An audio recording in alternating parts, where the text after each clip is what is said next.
اعوذ باللہ من الشیطان الرجیم، بسم اللہ الرحمن الرحیم۔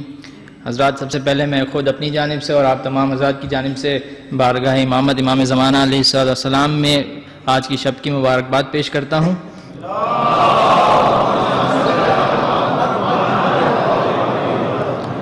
اور اس کے بعد آپ تمام مومنین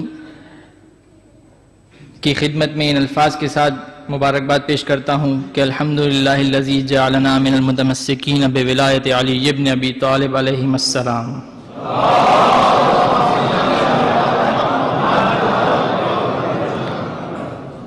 حضرت، میرے پاس 5 منٹ کا وقت ہے، اس میں سے میں نے آدھی منٹ تو مبارکباد میں گزار دیا، اب 4.5 منٹ ہے۔ اس کے اندر ایک تازہ ترین کلام جو آج ہی میرے برادر نے مجھے لکھ کر دیا ہے، تو میں اس کے 4 یا 5 اشعار نظر سماعت کروں گا۔ ایک مرتبہ صلوات سے نواز دیں آپ حضرات۔ حضور اجازت۔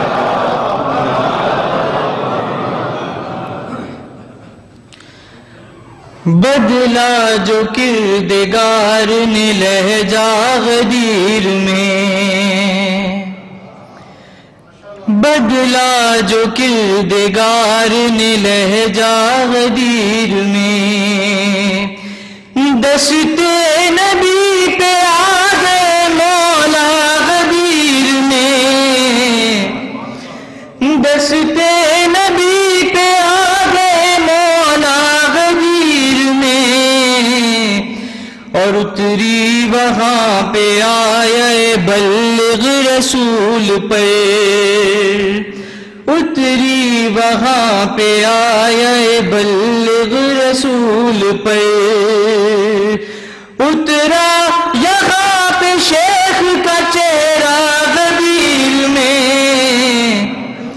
اترا یہاں پہ شیخ کا چہرہ غدیر میں، اور دیکھو جو غور سے تو یہ قرآن کی گود میں، چونکہ رسول اللہ صلی اللہ علیہ وسلم کو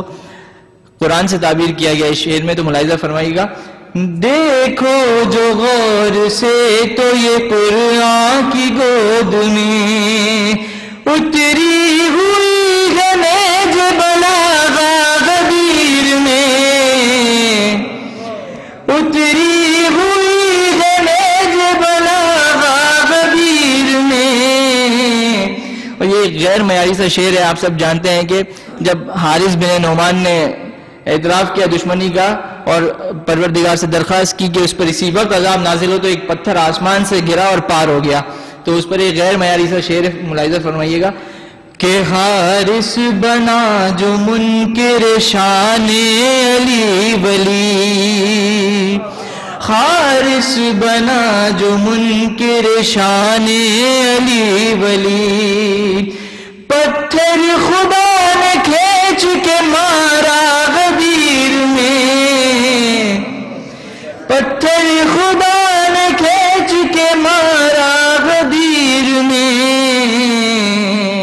اور کیا شباہت پیش کی شاعر نے اس شعر میں کہ جیسے ہو شے کے ہاتھ میں عباس کا علم، جیسے ہو شے کے ہاتھ میں عباس کا علم، یوں تھے نبی کے ہاتھ پہ مولا غدیر میں،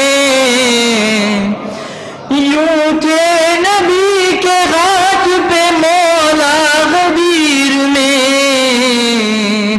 اور عاصی غدیر لفظ نہیں داستان ہے، عاصی غدیر لفظ نہیں داستان ہے، منظر چھپا ہے کرب و بلا کا غدیر میں، بدلا جو کردگار نے لہجہ غدیر میں۔